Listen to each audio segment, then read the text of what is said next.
学了吗？看来你对我很关注嘛。这样啊。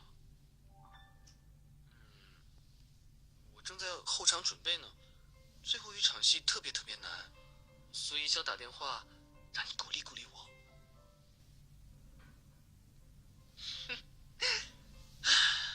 突然感觉很有动力了，谢谢您。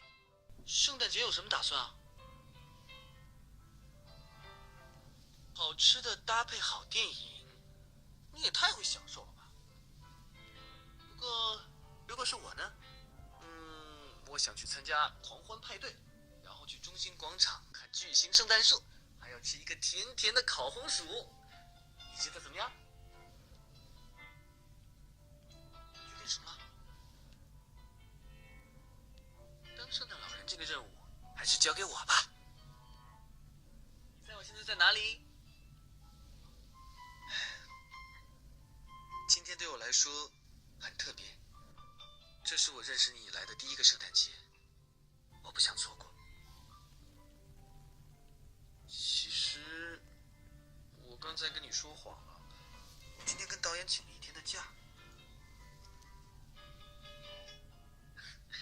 就让我做1天不敬业的艺人吧。